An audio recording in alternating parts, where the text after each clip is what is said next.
Drink it in, man. Cornbread! Cornbread!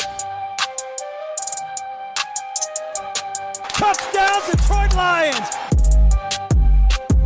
Drink it in, man.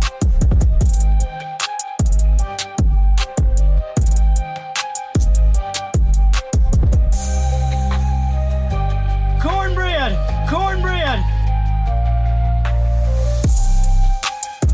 Touchdown, Detroit Lions! Drink it in, man.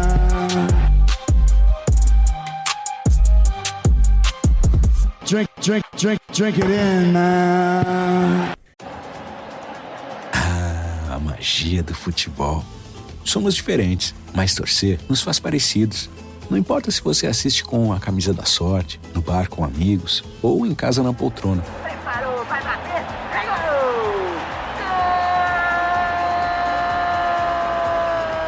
Se você é o que grita mais alto, o que só comemora depois do replay, cada um torce do seu jeito. Coca-Cola. Torcer é pra todos. Meu nome é Cairo Santos e eu sou kicker e único brasileiro jogando na NFL.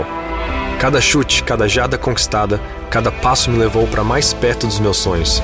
Agora, a cada R$200 em compras com seu Visa cadastrado, você tem a chance de ficar mais perto do sonho de assistir ao Super Bowl 59. E usando o seu cartão de débito, você ainda concorre a prêmios diários de até R$1.000. Não importa o tamanho do seu sonho, dê o primeiro passo. Visa, apoiando seus passos aonde você quiser chegar. Olha o contra-ataque aí, vem que vem o time avançando rápido pela meio de campo. Bola dominada no pé do camisa 10. Ele vai pra cima, passou pelo primeiro, passou pelo segundo. Invadiu a grande área, vai chutar. Bateu, é gol! Que golaço, minha gente! A experiência de futebol mais autêntica já criada pros games. Junte-se no 5x5 Rush, a nova maneira de jogar com os amigos e leve seu clube pra vitória. EA Sports FC 25. Dê tudo pelo clube. Já disponível. Essa música numa aventura off-road, hein? Já imaginou? Então aproveita para se imaginar a bordo do novo Jeep Renegade 2025. Agora com as novas versões Altitude, Willys, Saara e Night Eagle. Todas com motor turbo de 185 cavalos, o mais potente da categoria, capacidade off-road e 5 anos de garantia. Com certeza um deles é a sua cara. Ou melhor, o seu espírito aventureiro. Aproveite. Faça um test drive no novo Jeep Renegade. Paz no Trânsito começa por você. Detroit Koolaid. Detroit Koolaid drinkers, what's going on, everybody? It's your host, Derek Oakrey, at Derek Oakrey on the Twitter machine for the Detroit Koolaid Cast. Come at you, and I mean, did the Detroit Lions do exactly what I said they were going to do, or what? Embarrass Dallas in their house. Drink it in, everybody. Drink it in, man. Side of cornbread. Cornbread! Gotta make it a double. Cornbread! I don't even know where to start here on this show. We've got so much to get into about this review. We've got unfortunate injury news. We got trade discussions. I've got a few rants. I got a few takes, a few gimmicks. Like, at Chops in the D, you're on the other end of the line. You're here. You're back. You're gonna do what you do. How you doing, buddy? Oh, after a week hiatus, it's good to be back on the Detroit Koolaid Cast. And what a way for the Detroit Lions to welcome Choppy back to the pod by just strolling into Dallas, pulling their pants down to the knees and ass slapping them around all over Jerry World. Woo! That's a way to get us started here. So here's what I want to get into, man. Like, this was like a demolition derby in Jera World. I said it. I put it on the pod title last week. Me and Santa talked about it. I've heard multiple Detroit media people call it a demolition derby in Dallas. Do you think that's a coincidence, Chops? Do you think they're not listeners? I mean, we've been over this. Oh, they listen. They all listen. Brad Holmes listens to the show. You know this. Everybody listens because they are part of the people, and we know who they are. I mean, that's been established here on the show. And the people consist of the millions. So, Chops, where do we even start with this game? I mean, I pulled it up on the old ESPN recap. we had a 90% chance of winning with 9 minutes to go in quarter two. I'm just disappointed we didn't beat them by 40. I'm disappointed we didn't put up 50. I'm not disappointed that Ben Genius and Dan Freaky Campbell did exactly what I said and had no mercy. We're pulling out trick plays all game, going for the jugular. I mean, don't give me a bunch of bula bula stats. This was just fun from top to bottom, an absolute beatdown, and went and embarrassed them and didn't apologize for it. I loved every second of it except for 1 second, which we'll get to later. Yeah, look, Oakrey, the stats are fun, man. It's fun to talk about how Dallas was terrible. It's fun not to talk about how we laid a 40-burger on them. It's fun to talk about how my boy, JG16, is still rolling, throwing 315 yards, 3 tugs, and a quarterback rating of 153. It's fun to talk about stats. It's fun to talk about touchdowns about your guy, my guy, D-Money. It's fun to talk about 27 straight points after the Dallas Cowboys kick a little field goal. That was cute. And then we just beat them down. Amazing. Stats are fun, Oakrey, and this was fun. Tell me anything other than this 1 second that was not fun about this game in total. I'll wait.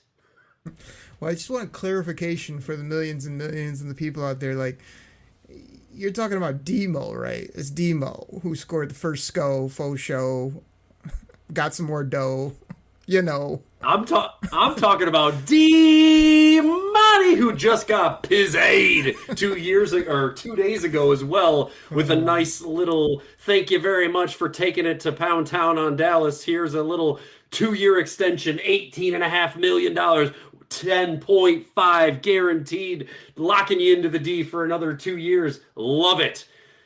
I'm just looking at this rundown, Choppy. We got my boy Jake Bates with a 40-yard field goal. We got a whoopsie-doo, double fake, whoopsie-goo, triple snavits, something or other, throw to Sammy Biscuits for a 52-yard touchdown from Jared Goff. I mean, everybody needs to get all aboard that, don't you think?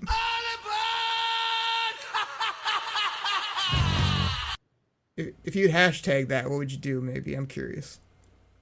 Well, I mean, look, anytime we can do a 3-pass lateral down to Sammy Biscuits for a 63-yard score from my boy, Jared Goff, you know the people, the Laporta supporters, are going to give you a hashtag choppy likey on that one. Woo! Hashtag choppy likey. And what's even funnier is, so even when I give your guy all the praise and I name out the play, you give him an extra 11 yards on the play. It was 52 yards. I said that. You just made it up to be 63 to make your boy sound better. Is that what he actually threw, a wobbly spiral? Did it go 63 wobbly yards in the air? Is that what it did? No, you got to account for the 8 yards behind the line of scrimmage that he was before he threw that after that dipsy do. You got to give him the extra 10 yards there, not from the line. Come on now. Okay. Jakey Bates, another 48-yarder, no problem. And then Demo again with a 1-yard plunge. I mean, can we not get the ball to the multidimensional, positionless? Wait for it. Elite 11 for an easy touchdown. No, we got to give it to Demo. I mean, it's Demo, right, Choppy? I mean, he's got 2 scos, faux show. Oh, you know how it goes. I've already done it twice. But yeah, your boy Jahmyr Gibbs, same thing. 12 carries, 63 yards, but no tugs. He wasn't feeling the tug love. So, but Demo was too busy. My boy D-Money was busy scoring. How about the guy you haven't called my boy yet? Of course, you called your boy Jared Goff out like 18 times already. How about my boy Brian Branch? I mean, we're talking interception. We're talking peanut punch. We're talking PBUs. We're talking about another interception. I mean, my favorite one was the one where he just absolutely baited Dak Prescott into just the most ridiculous. I mean, again, this is us talking or watching it from on TV, but to me, Dak Prescott was a professional quarterback, thought he had an easy layup in the back corner to his boy CeeDee Lamb, and really, my boy Brian Branch was just lurking in the flat, just waiting for him to throw it so he could just make an easy pick. What did I tweet out, Chubby? That's like taking candy from a Dacky. Oh, baby. Like, it was just so simple. I loved it. I mean, it's worthy of soundtrack. Oh, baby! Oh, wait, we can do better than that. Oh, baby! Brian Branch all over the field making plays. My boy. Let's go. Yeah, and he wasn't done because, he followed that up with a second interception later on. And then, another guy that we both love, Curbo, maybe a little curb stomp, another interception. Like, I just call this guy one thing, ball hawk. Because tell me another safety out there that's more of a ball hawk than Kirby Joseph. The stats don't lie, people. There ain't one. Was it me, or did Curbo have a pick that was taken back and then a pick again, both in the end zone, for like his fourth or fifth pick in the end zone, curb stomp of the year? I mean, unbelievable. That's some type of. I'm pretty sure our secondary had more receptions from Dak than their actual wide receivers did. Because yes, I felt like there was a few that I think one was negated on a penalty. But yeah, Dak was throwing to the Honolulu Blue a little more than he was to his own people as well. So, and we love it. Chop. We got to get to this. Hashtag JMOFast. Your boy Jared Goff drops back, looks deep, and sees this guy running downfield at ultra fast speeds. Hashtag JMOFast, path to the end zone. I mean, unbelievable. Again, this guy just gets behind defenses. He's still wearing pajama sleeves, but he's trying to step up his swag game. Other than that, he's doing things. He's blocking the hell out of people, catching deep touchdowns. Unbelievable stuff from JMO Fast. 37-yard touchdown on a accurate yet debatable spiral from your boy Jared Goff. Yeah. Okay, backhanded slap compliment. That's fine. But you know what I really want to talk about on this hashtag JMO Fast? Like, if you watch the replay of how bad he burnt Stephon Diggs, it was nasty. Like, that burst off the line where Diggs is like, wait. I mean, I think he even held his jersey for like 5 yards trying to catch up to him. And hashtag JMO Fast was hashtag Waymo Fast and hashtag way gone, because nobody can cover this guy. It's ridiculous. He now has surpassed his touchdown total from last year. He surpassed his yardage total from last year. He surpassed his catch total from last year. The guy is on absolute fire, and we're only 5 games into the season. It's amazing. This is the guy we went crazy when he was drafted, when Brad Holmes moved up, a couple more field goals, and then there was a touchdown to number 14 for the Detroit Lions.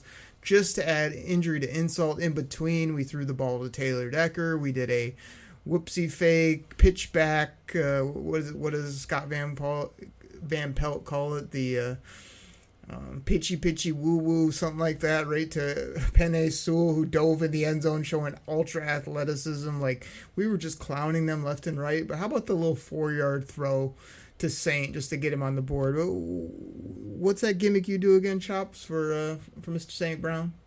Well, listen, I mean, some people like to call him ARSB. Some people like to call him Saint Breezy. But, on this show, the one and only at Chops in the D has dubbed him Amon-Ra, because it's majestic. And then you got Stash in the ATL going and giving his little take there too. But the original Amon-Ra with the breathy, majestic take is that's none other than from your boy Chops. But look, and St. Brown, man, like, he catches that pass and he's like angry. I couldn't tell why he was angry. Like, he spikes it down, throws it, gets the unsportsmanlike conduct. I never even really heard what the unsportsmanlike conduct was about, but like, I don't know if he was just, letting everything loose from all that frustration from the Ballas hose job from last year from Dallas. But, man, he was, like, angry after that touchdown, and I love it. Oh, you gotta love it. And like, you did the gimmick so well. I'm not even going to upstage you with Stash in the ATL. I'm not going to give my majestic version. We're going to let yours just sit and do its thing, because it's very breathy and very funny, and reminds me of the original that was debuted on this show. So, and I'm not going to play Stash in the ATL, because I have a half of a rant here as we kind of finish the game up. I'll get to Stash here in a moment, but Chops, this was just a beatdown. I mean, we clown them in every way. Unfortunately, we do have to talk about this. I want to talk about this briefly. After our commercial break, we'll get into what we will do next in regards to this, but then I want to end this segment on a high note with rants, takes, news and notes, things going on. But, what was it, third quarter? I mean, unleash Hutch. We got to play it one more time. Unleash Hutch. It'll be a while since we get to play it again. He balls out. He makes this sack. Looks routine. But unfortunately, Aleem McNeil came rolling through. They caught legs. Very gruesome. Broken tibia and fibula, from what I heard. 6 to 8 months out. I mean, everyone says don't count this guy out. But to have our top guy, a heartbeat of our team, go down and be gone for good with no chance of, by the end of the year, first in playoffs, it's just devastating the whole way it went down. You just gotta, heart goes out, prayers for Hutch. Obviously he's a warrior. I have no worries that he'll rehab and come back. It's just that player with that injury at this time. It was very tough, man, to see that and to keep it rolling in this type of game where we did everything right except that one moment that you can't control. Yeah, it was a tough scene to watch, man. I mean, I'm sitting at home watching the game with my kids, and my daughter's like, "Oh," she's like, "I think that's Hutch on the ground," and I'm like, "No," and then all the, then of course they show the replay, and then they say they can't show the replay again because of how gruesome it is, and I mean, just a total bummer for him. Everybody's saying the right thing. Yes, the guy's a warrior. He's gonna battle back. He's gonna be fine, and I have no doubts, but this guy was having a career year, man. I mean, 5 games in, 7.5 sacks, a forced fumble. I think he, just absolutely dominating the QB pressure stat. He was ready to break every pass rusher record in the books this year if the trend continued. And for that to be ended on that kind of note is just super sad, man. And I know the guy's got, he's got his faith and he's got his his credo of getting back at it and all that. And I have no doubt in my mind that Hutch is going to be back. He's going to recover. It's going to, it's not a career-ending thing, but because no guy's going to work harder to get back sooner than Hutch. But man, just a tough way to watch him go out, especially with the year he's having. What the guy is, he's the motor, the heartbeat of this team, and the heartbeat of this defense for sure. I know we're going to get into that a lot more in the second half, but man, this is a big loss for these Lions. And, the national news is already saying, hey, did this just lose the Lions their Super Bowl? And I love Dan freaking Campbell's response to that, by the way, which I'll let you kind of recap or I'll say it. But man, lots to break down with this, and just really hoping that Hutch can recover. And sad to see, man. Yeah. So not much more we can say at this point. Very tough, but like I say, after that, throughout the game, we continued to hit field goals. We got the late touchdown, kept the pedal to the metal, as Dan Campbell says. 47-9, nothing except the injury to complain about. And like I say, you saw all the tweets about people just, oh, the Lions are being disrespectful. Oh, they're running up the score. Why are you pulling out these trick plays? I mean, we don't even need to get into a big segment about it, Chops, but if you don't like it, stop it. The Lions have always been on the other side of this coin. Now they're doing it to other people. It was flawless offense by Ben Genius, by the way. Ben Genius. Ben Johnson, I love you. Ben Johnson, you are my hero. Exactly. Just not only what he called and how he called it, but that time they got the close-up shot and he was just is it just me, or anytime they get a shot of Ben Genius, he's either very upset at everyone and anyone, or he's clowning refs or just mad at the world, even though he's dialing up just ridiculous plays left and right. So I loved everything about the game other than the injury, and it's just disappointing that if that doesn't happen, we're just dancing in the streets, because we went to Jarrah World on his birthday, blew them out, which should have been 40-50 point win. We won by 35 plus, and it's we played flawless from top to bottom. We outscored them in every stat. We were the superior team. We were better on defense. We could do anything we wanted offensively, and include just joke around and put Dan Skipper wide out for a bubble screen. I mean, it was glorious to watch. I mean, a fun game, fun win. We can't let the loss or the injury take away from this type of game, even though we're all heartbroken about it. So, Chops, let's button up the game. I want to do random takes, news, and notes with you. Do you want to talk about Demo, or should I? You mentioned the extension earlier, but I'd like to hit on the Demo extension. Do you want to talk about Demo, or should I talk about Demo? What do you want to do? I mean, Demo got 2 years, about 20 million, 18, 19 million, whatever it was. Do you want to talk about Demo, or... I think you've already talked about it enough. If you say Demo one more time, I might have to just battle you back with a D-money. But before we get into the Demo extension, Demo. I have to address the people, because I feel like you moved on. You didn't give me a chance of this, but like, you're right. I have seen so much like complaining about this whole like, why are they having Dan Skipper report as eligible when they're up by 25 points? Why are they just rubbing it in? Maybe Ben Genius should keep a couple of things in his back pocket. Listen, people, Ben Johnson and Dan freaking Campbell have more up their sleeve than you will ever have in your lifetime in your little brain. So this was the plan from day one. Okay, they circled this game on the calendar as soon as the schedule came out, and they were ready to just unleash fury all over them. They were going to leave no questions asked. There was going to be no doubt about it. We were going to come in there. We were going to pull out all the stops and just pound the living daylights out of the Dallas Cowgirls by any means necessary, and never letting up, because we were not going to allow some,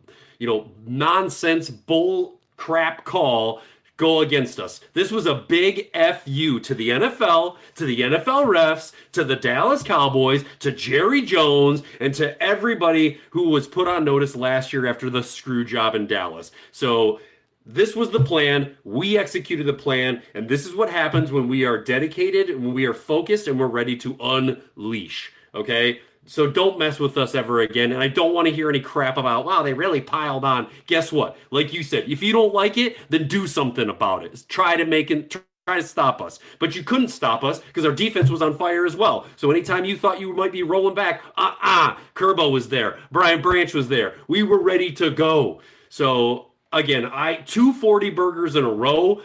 The offense is rolling. Don't hate us because you ain't us. We are the best team in the NFL right now. Too bad for you. You don't like it. Tough. All right. So about Demo, because I kind of said all that already, even though that was a pretty good take. One of your better takes, even though I kind of said it. Well, how about our running back, D-Money? What do you think? I'm happy to have him locked up. Is this the part of the segment where I go, hey, well, remember we were talking free agents 2 years ago, and Chops was like, man, a guy like D-Money would look really good in the Lions. And you're like, there's no way that D-Mo was going to come to the Lions. Don't be stupid, Choppy. What are you thinking? And now here we are 2 years later, 2-year extension. Love the extension. We got the fire with the lightning, the hammer and the thunder, whatever you want to call it, with Jahmyr Gibbs, your boy, the elite weapon. I'll save the people. You can do your own gimmick there, but this is a great combo platter of running backs, best duo in the NFL. Happy to have this guy locked up in the D for another 2 years with the best running back duo in the NFL. Gotta love it. Chops, it is about that time where you would like bring up, one of the random few things you ever kind of are correct with on the show. And I believe probably when you were like saying we should get this guy, you were calling him Demo. That's probably what you said, if I remember correctly. But I mean, yeah, the guy's been an absolute baller. And what we're learning about Brad, when's he open for business again? Oh, come on, Okri. He's always open for business, Mr. Holmes. He rewards people that play ball, that put up numbers, that show up week in, week out, do their thing. I mean, he loves to reward the guys that that produce, man, that do what they're supposed to. He's not paying based on potential or maybe or, you know, this, that, and the other. He's looking and saying, if you ball, I really don't care your age. I don't care what the rest of the market's doing. I'm going to try to get you locked up. And he likes to do it early, too, you know, if possible. So I'm all for it. This guy's earned it. It keeps our combo together. I mean, I've seen online some people calling it Sonic and Knuckles from video game lore. Other people, what was the bit on TV? Peanut Butter and Jelly. We've got, I don't know. I think we either came up or we took nicknames one week. I can't remember what the people came up with. But there's tons of them out there. But we keep that combo together, which is nice to see. But Chops, I got to get after this guy for a quick sec. This is a quick rant. So you know our guy Stash in the ATL.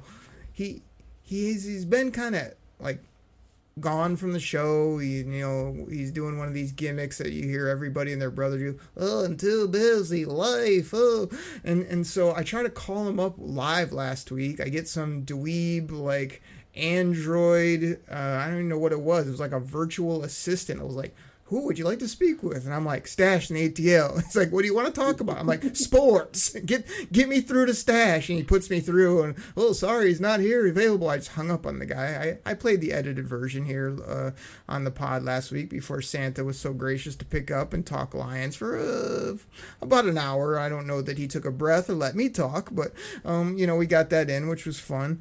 But so right before we hit record, Stash in the ATL calls and leaves 4 messages again, all 2 minutes apiece. Stash, I got rants on your phone quality. You cut out. You went like Chops when he goes robotic or when we miss half one of his takes because like a minute and a half of each of your calls seem to just be gone. So I don't know what's going on with the ATL Wi-Fi. You say you're stuck in traffic like always.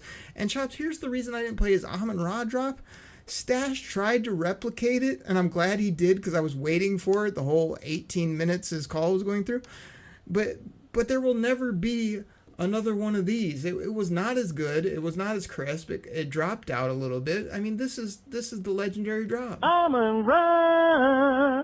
He did that about as perfect as you could do it. So, Stash, I appreciate you doing it again, but unless you can top that, we're not going to play anything except that on the show. But Stash had takes. I mean, he loved this dub. He's sad about Unleash Hutch.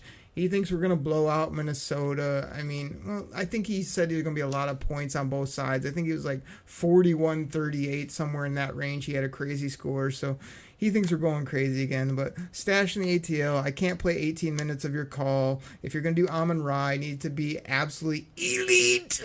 But other than that, we love you, buddy. And thank you for supporting the show as always. And if you call and it's not legendary, I can't play it. And I got to make fun of you on the show. It's kind of what I do. All right, I'm done.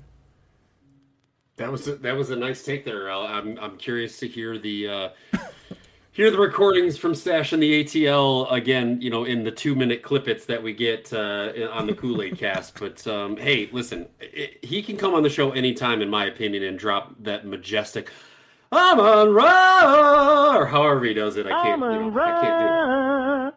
Chops, that wasn't half bad. I thought when you were about to go for that, I thought that was going to be a debacle, but that might be a drop as well. I might have to pull that out. Oh, snap. Yeah, we got to get it. Maybe. Actually, no, the stash singing, your breathy, odd, yet funny version and my majestic version are the 3 St. Brown drops. But Chops, we'll get you those versions. We'll send you the 18 minutes uncut of Stash so you can critique it just like I did at some other time. But the last thing I want to talk about is positive because, again, we're bummed about the Hutch news. But how about your boy Brad Holmes again, pulling out the old checkbook and scratching out a check for Aleem the Dream, a.k.a. Honeybun, a.k.a. Twinkle Toes, a.k.a. Plump, a.k.a.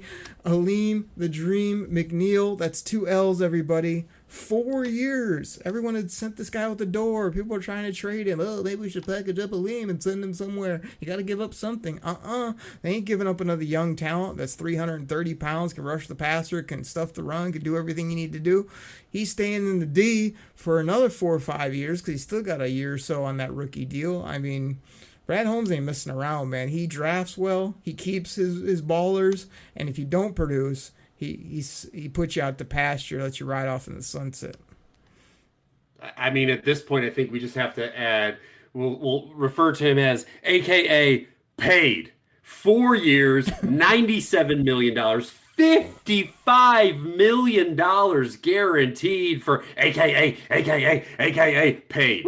I love it. And just a 2021 masterclass on drafting with Penny, Aleem the Dream, and Amon-Ra, now all extended, locked up, cornerstones of this team for years and years to come. You gotta love it. How about another guy that's coming on?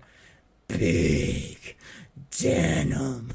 Like, I see him more and more, and he's a physical force, and he was upset that Hutch is gone. I would not be surprised if Levi, a.k.a. Big Denim, ends up just busting out of the seams and making plays. I'm excited about that player. Yes, I had supported him for years. Yes, I had kind of sent him to the bowling alley to shine shoes or get balls that get stuck in the gutter lanes, but he's here to ball too. He's here to be physical. We'll see what he has now that this team is a little injured on the D line, especially at the edges. So, Chaps, are you surprised that we went about 30 minutes in this first segment? Because there was so much to talk about. If we go and blow out Dallas by 35, should have been 40, should have been 50. You know we're going to talk about it. I'm disappointed I didn't do a 10-minute rant on my boy Chuck the Magazine, who is the biggest cowboy honk ever and always talks noise, and I called him out about this game 2 weeks ago and said, can't wait till we go blow you out in your home stadium. And he said, we'll probably lose. And then when we do it, I don't even give him any noise, except I call him out here on the pod and just tell him his team ain't nothing. They haven't won nothing in any time soon, and just give up that whole America's team gimmick, America's joke. You got no trophies in the last 2 decades plus, and everyone now loves the Detroit Lions. So that's what I got for Chuck Dog. But you knew we were gonna go long, Chops. We could spend another hour and a half talking about so much things that went on. But I think we got to get our sponsors in. I think we got to pay the bills. I think we got to have the people help us out and listen to the 18 ad reads that we got here, and then we come back and then we're gonna give the people what they really want to hear about, which is trade targets, discussion, rants, reasoning, and then we got to get them ready for Lions, Vikings, Minnesota. They're undefeated. We got 1 loss. The NFC North is the toughest division in all of football. I mean, that's going to be at least another 20, 30 minutes of goodness after the commercial break. I mean, we got so much to get into, buddy. We can't mess around.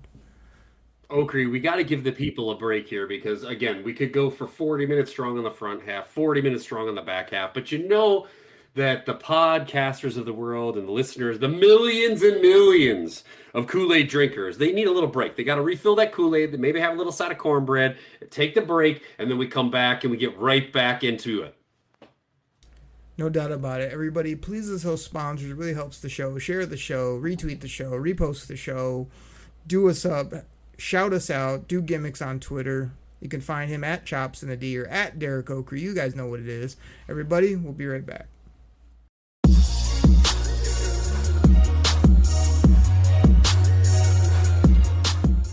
All right, everybody. This goes out to my fantasy football fans out there. Now, you probably heard about Reality Sports Online, the most powerful fantasy sports platform where owners can build and manage their fantasy team like a real NFL general manager.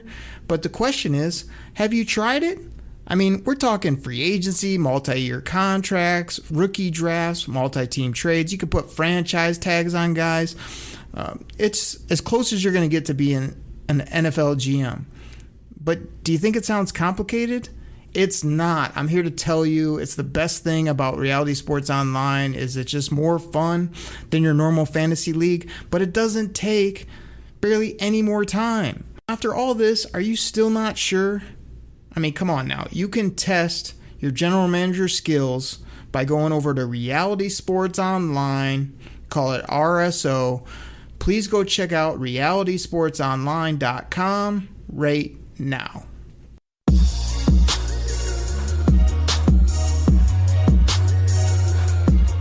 Kool-Aid drinkers are back. 30 minutes of goodness on the front half. You know we got tons and tons to talk about here on the second half of the Detroit Koolaid Cast. You know how we do.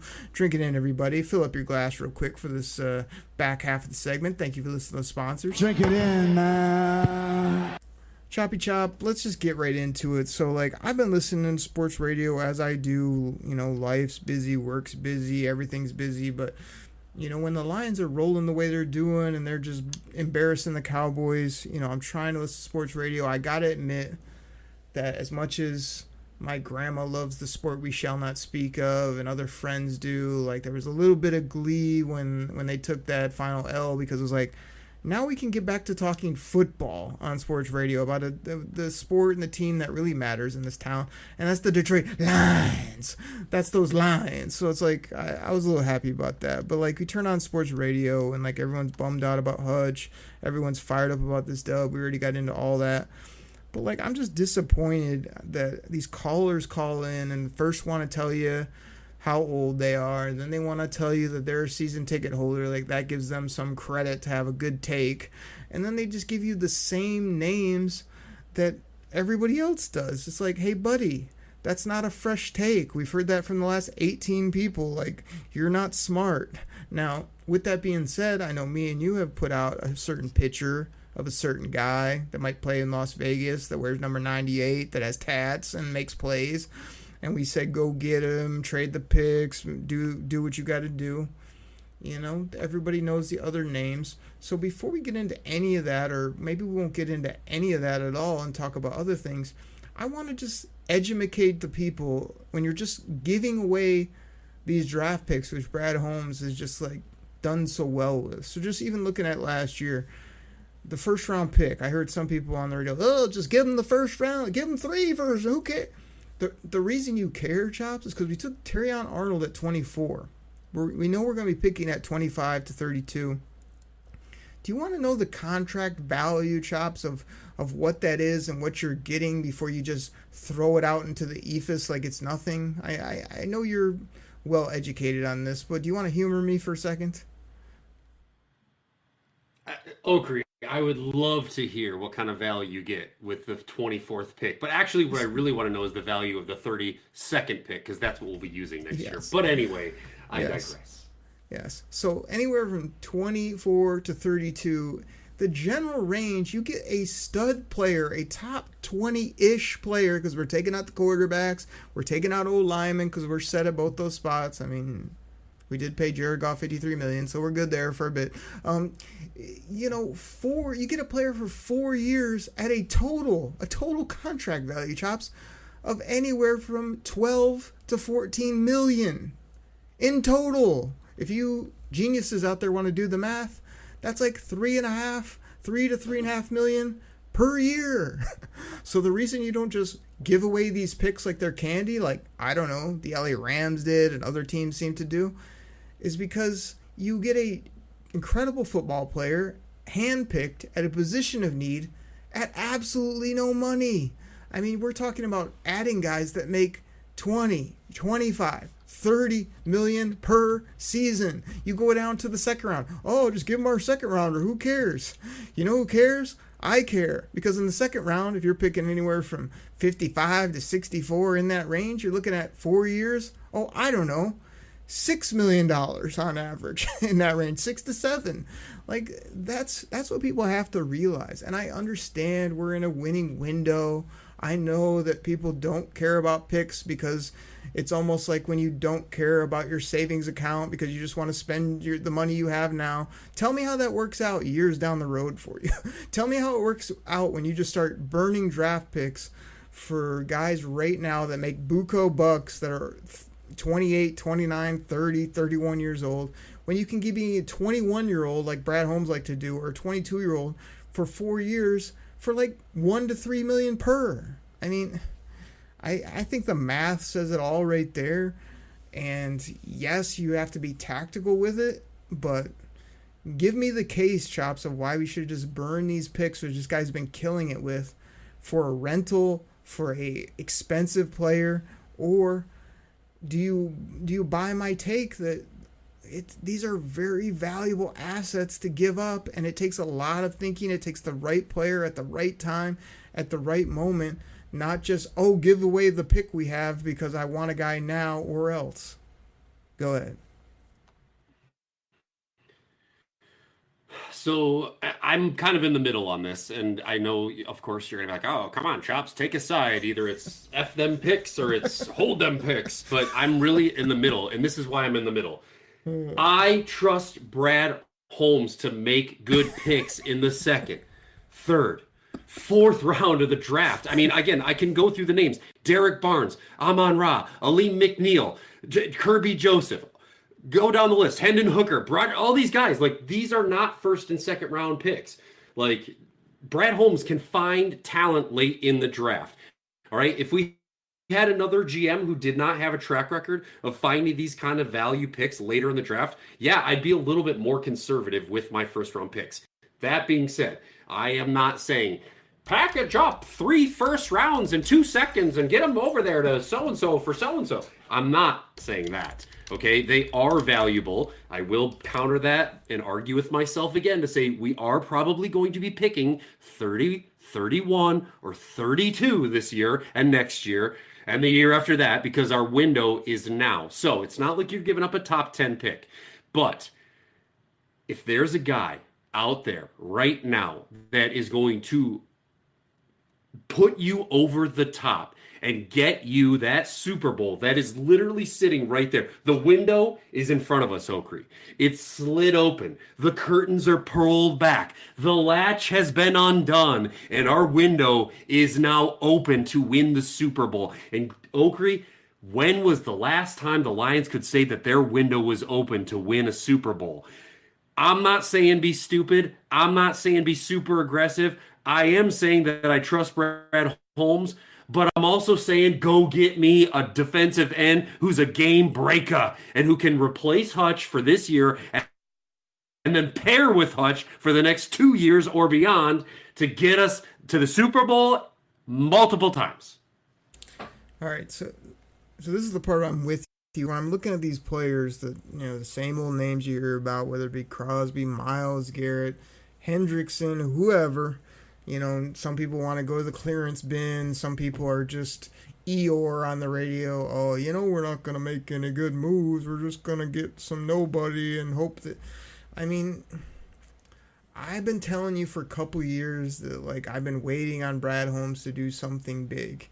And I'm with you in the trust factor. I trust that when and he does, it's going to work out and be great. He still continues to go the clearance route and go the safe route and go the draft route, and all that's worked out glorious for him. So the part I'm with you on is when I'm looking at these players that he might bring in, to me it has to be, especially if you're giving up those valuable assets, it has to be a guy that, yeah, okay, we can make a run with him this year. He's a Hutch replacement. He's an absolute game changer if you're going to go big move.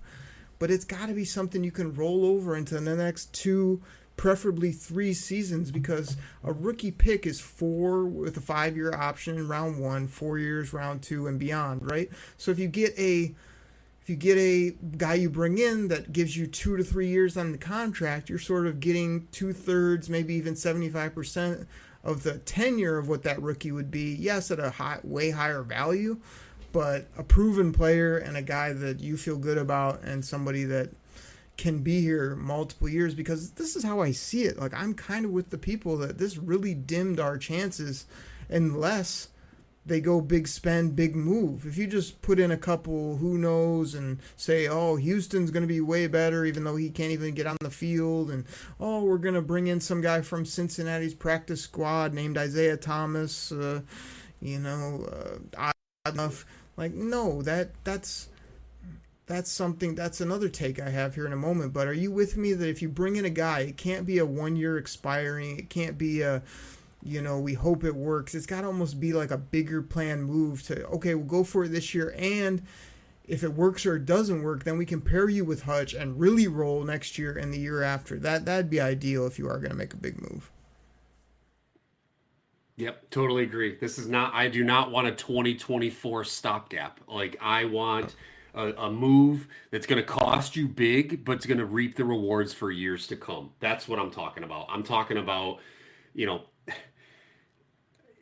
and this is the other thing too. You're talking about if you're talking about trading first round picks, multiple first round picks, whatever, you're actually talking about a proven talent. And that is the one thing that I think people get overlooked, right? They just assume that a first round pick is going to work out, right? Yeah. And with Brad Holmes, they have. Every single first round pick with Brad Holmes has worked out. Okay, so don't get on me there, people. But it's not a guarantee. Okay, it's not a guarantee that that first round pick is going to be a game breaker. But if you are trading a first round pick or multiple first round picks and you are getting an established 27-year-old freak on the defensive line who is established, who is proven, who has done it, who's paid for 2 more years, maybe 3 more years, who's 27 years old, who might be named Max Crosby, who might pair up with Hutch amazingly for 3 years, then do it.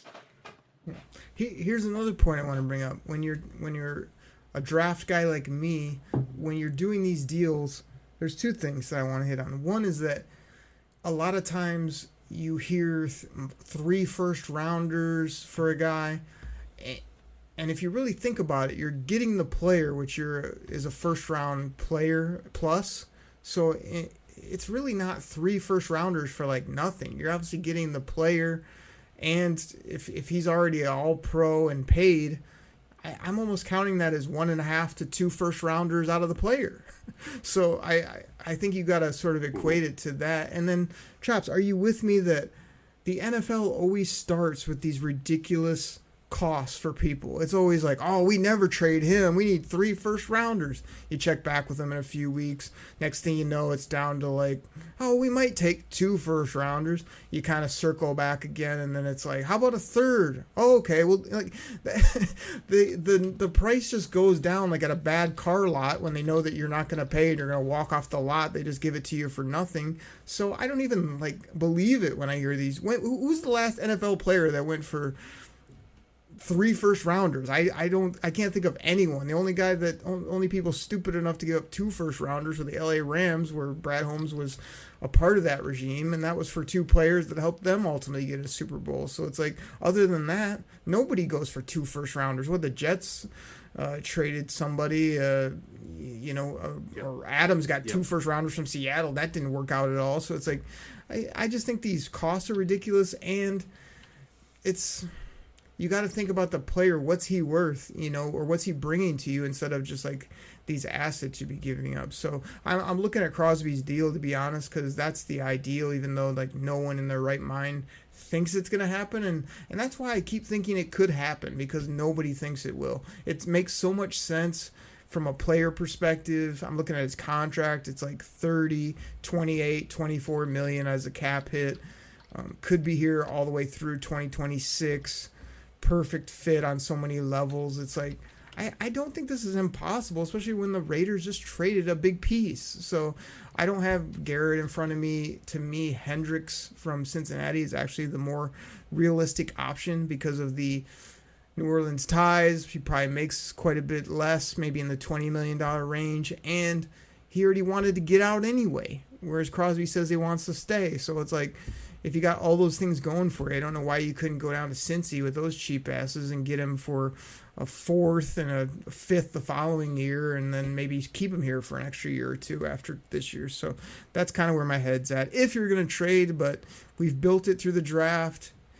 If you want to just roll this year and see what happens and then load up for next year, I'm all game for that too. Yeah, there's a lot to break down and respond to there, Oakley, so I'm going to try to start at the top. One point about trades that I think it's overlooked too is Brad Holmes is the master of late round picks, right? So a lot of teams dismiss those. So, okay, yeah, like, don't overlook the fact that if we were to make a trade and we gave up, let's say 2 first round picks, if we got a 3rd round back or a 4th round back, like, your net average is much better. Like you said, you look at that player as almost like a pick and a half, but if you can get a kickback or a trade back pick swap later on, Brad Holmes is savvy like that. So absolutely don't overlook the whole, 2 firsts for a player and a late 3rd rounder or whatever. Like that is value add in the other. But again, let's go back to now some of these names you just mentioned. Okay, Devontae Adams just got traded for a 3rd round pick. Okay, Devontae Adams. People think, some people still argue that he's like a top 5, maybe not statistically, but a top 5 wide receiver in the league. 3rd round pick. Okay, maybe I think it can become a second based on performance. All right, Amari Cooper just got traded for a 5th round pick. Okay, yes, these are wide receivers. I get it, people, but I'm just saying. To your point, Okri, people go nuts about, multi-round picks. The last multiple first-round pick deal I can even think of was at the draft when people moved up to get a quarterback that sucks now, by the way. Like, you don't see these in-season, multiple firsts that ever work out. So, I think it's well established. Going into some of these names, I am all aboard the Max Crosby bandwagon. Get this guy. He's 27 years old. He's locked up for 3 seasons after this year. He has Detroit ties. All the storylines are there. I don't have to repeat all of them, but he would be able to this year fill in for Hutch, and next year those two would just wreak havoc on every single quarterback next year that we could face, and I think it would just be phenomenal. We've been banging that drum, and by the way, the Las Vegas Raiders just traded Adams, so they suck, and they're going to be moving assets, and now Tom Brady's, they're going to be looking for a quarterback, right? So yes, maybe you're getting a first round or a second round or a first round pick that's late, but you still have assets to move up. You can bundle those picks to move up and try to get your quarterback. So I'm just telling you, Las Vegas, now part ownership with Tom Brady. Trade us Max Crosby, please, please, please.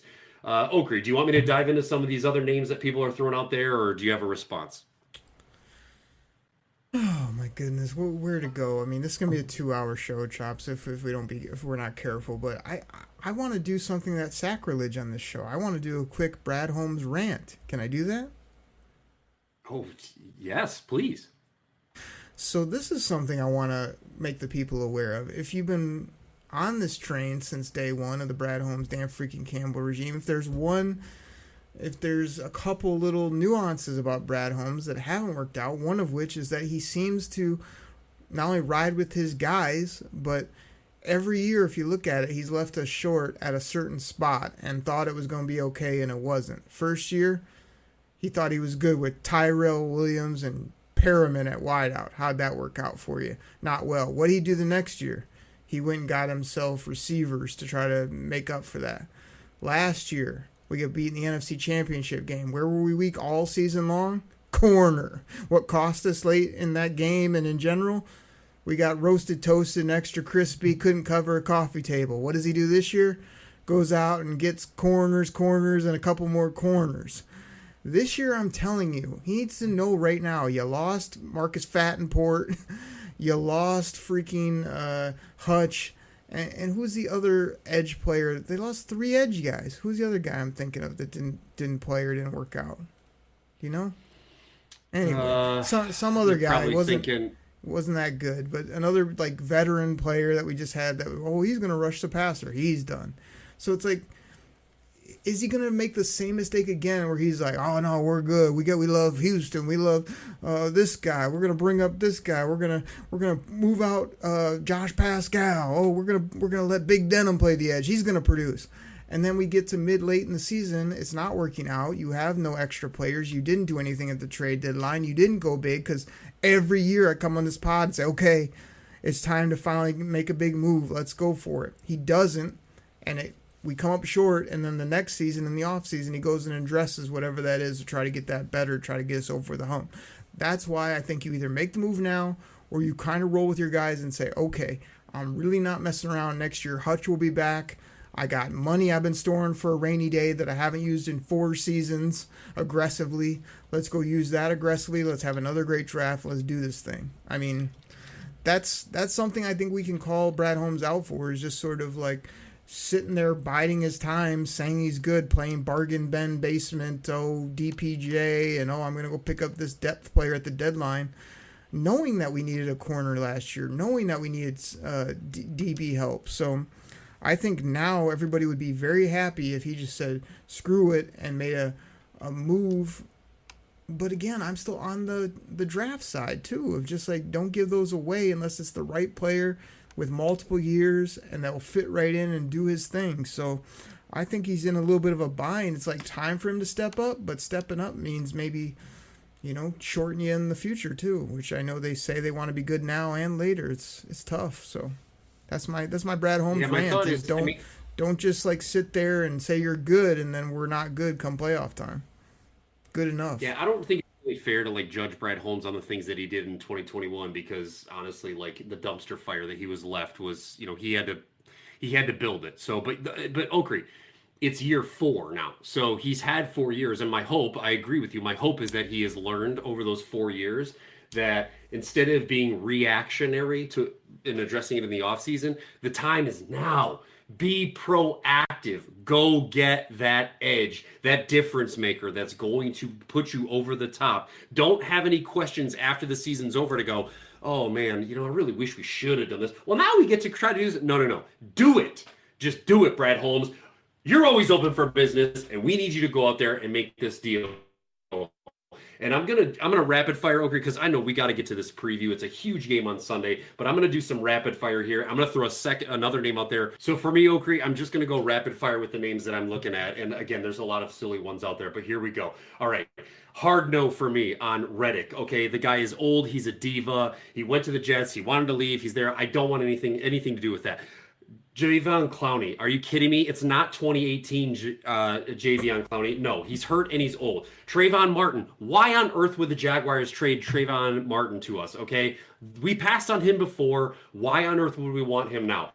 Von Miller, okay? Von Miller, 35-year-old Von Miller, all right? No. I know he's got 4 sacks this year, but give me a break, dude. He's old. And then here's the other thing, too. Hendrickson. Why would the Cincinnati Bengals want to trade Hendrickson right now? They're not done winning, okay? Their window is also open, even though they've had a rough start. They're not trading assets right now, okay? The name that's out there that I love and that people are probably going to, scoff at is Harold Landry. The Titans are bad. Harold Landry, 28 years old, yes, but he is locked up for another 2 years. Okay, he can come in, he can replace Hutch this year, and then he can pair up with Hutch next year. He's familiar with Terrell Williams on the D-line, our D-line coach now. It's an easy transition. If you cannot get Max Crosby, I want Harold Landry on this Detroit Lions D-line now.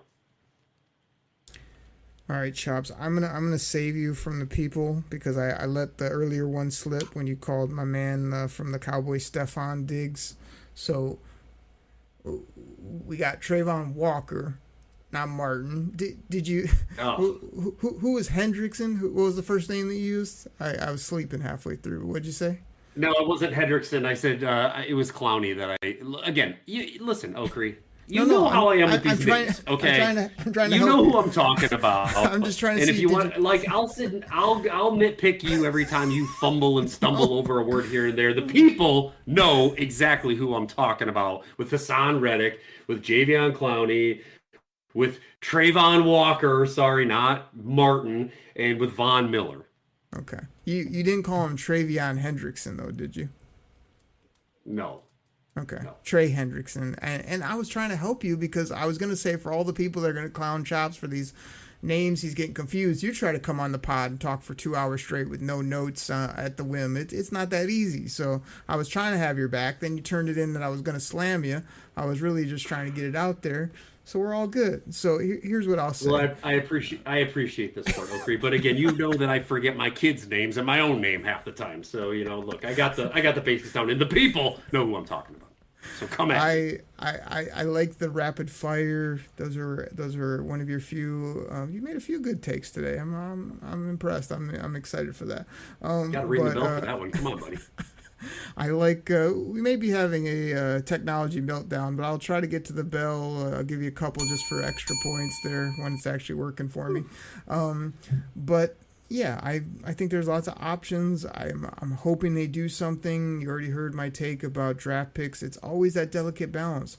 Draft picks versus the player, versus the contract, versus the years, versus the person, like all that stuff. And you saw me tweet out too, the minute the Lions start talking that boola about, we just need a role player.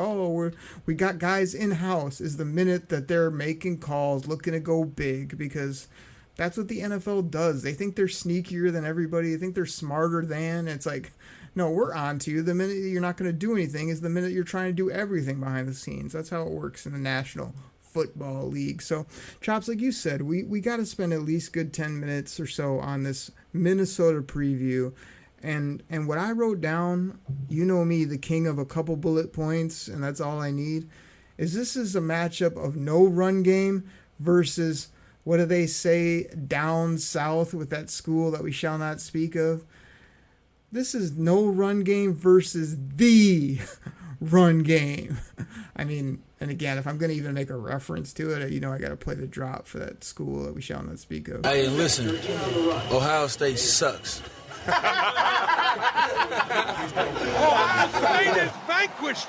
Vanquished by the Ducks. So that's what I see. I see like they can't run the ball. We can do anything we want in the run game. Okay, you're going to throw it 50 times on us? Good luck with that when you got BB and Kerbo back there ball hawking.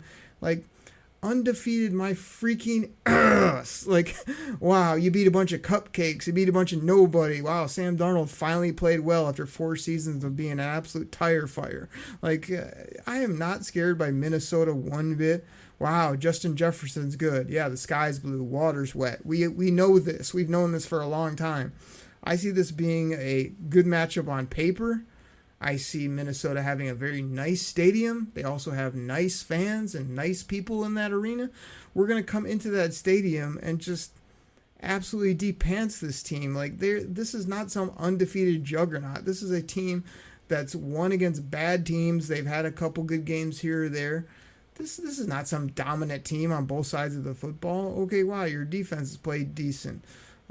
You know, you haven't played the Detroit Lions yet. So, like, I'm excited for this game, but I'm mostly excited because it's undefeated versus us. And I feel like us versus undefeated or anybody is a great matchup right now, despite the injury to Hutch. So I'm totally fired up for this game, and I think we just go and bully them all around the football field, beat them up, hurt them, and just walk out like victorious. That's the broad stroke summary that I see going down for this football game. Okri, I have a few things to add there, but we're spot on track here as usual. Like Sunday, 1 p.m. in Minnesota. Can you believe this? This is I can't even say this without snickering right now.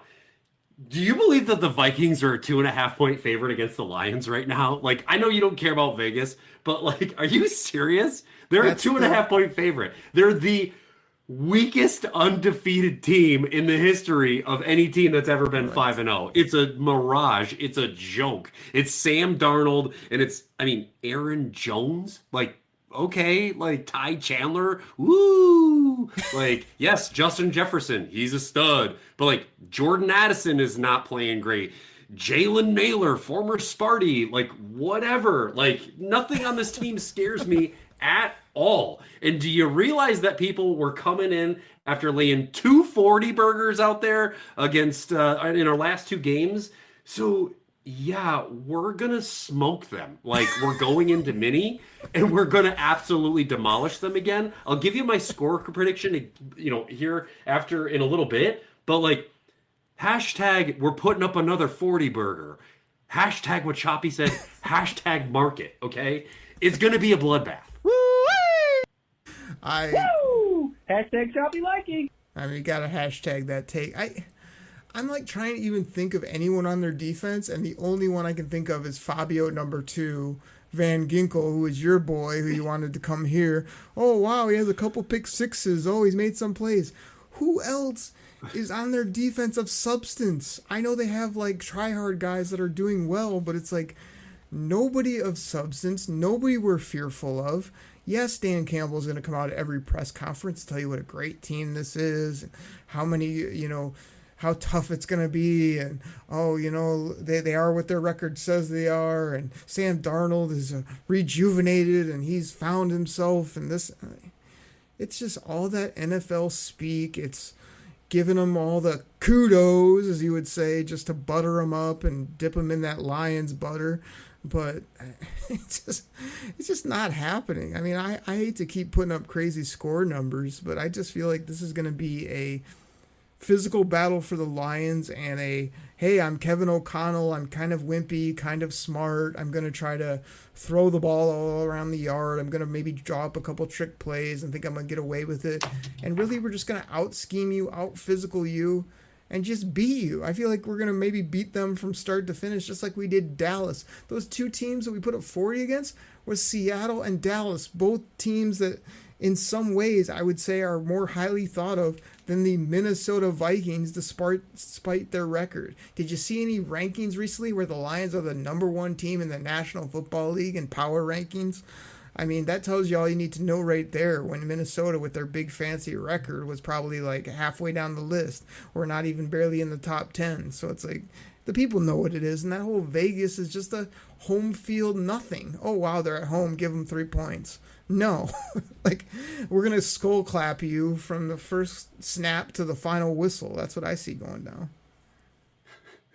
Okay, again, there's just so much. People, if you want free money, go bet the Lions money line as a 2.5 point underdog against the Vikings, because it's not even going to be close. Here's another one for you, Oakrey. The over-under is set at 49. Do you realize that we put up almost that many points ourselves the last 2 weeks, people? 47 last week, 42 the week before against way better teams, okay? And here, Oakrey, I'm going to answer your question. Who do they have on defense? All right, here we go. You want a little bit of Minnesota flavor, maybe on defense, the secondary? How about Harrison Smith? How old is that guy? Byron Murphy. Okay, yeah, he's got some picks. Like Bynum, the safety. Yep, he's a ball hawk. I'll give him that.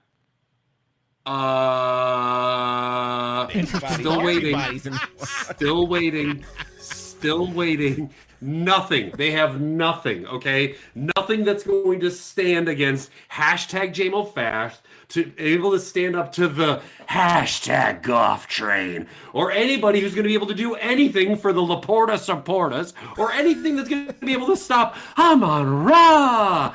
So don't even talk to me about their defense. All I'm going to talk to you is about scoring, because that's what's going to happen. And here's where I'm going to drop my scoring prediction. 42, and then we flip it to 24, people. 42-24. That's hammer the over, hammer the Lions as the favorite, and make yourself some money this week.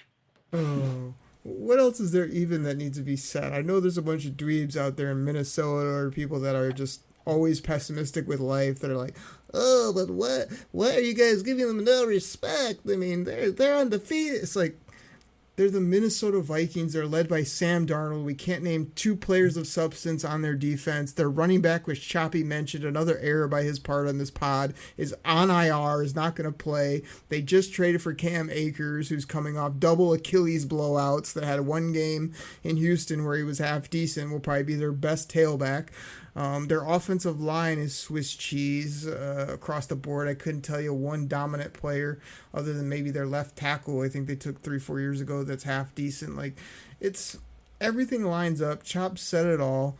Chops, when I dropped this score, I did it just because it sounded funny and because I didn't want to go kooky with another 40 burger. But give me 30-4 to 20-4, probably some more demo, faux show, multiple scos by everybody. Like, I just put up another dubski for the Lions, a dominant win, hey, did you forget this is our division? Okay, we want to remind you, and we're going to remind you by tossing you all over the field, physically beating you up, putting up points, because that's what we do, and then reclaiming our crown as kings of the North. And yes, I will try to get or find the drop. I'm looking. Chops, our technology, the computer has not been working. I can't give it to the people, but there's nothing more to. I mean, I can give you the manual version. Yes, the King of the North. There you go. We're gonna reestablish that, people. I hope this comes out. We've had volume issues. We've had technical issues. We've had, halfway good takes from Chops. We've had hilarity, gimmicks, stats, takes, rants. I mean, Chops, unless you have something else, which you normally do at the very, very end, I would say this. That's what we got. We'll catch you next time right here on the Detroit Koolaid Cast. Take care, everybody. We're out. Easy dub. the bags, start the plane. This game is over. It is over. What a comeback by the Lions. Drink it in, man.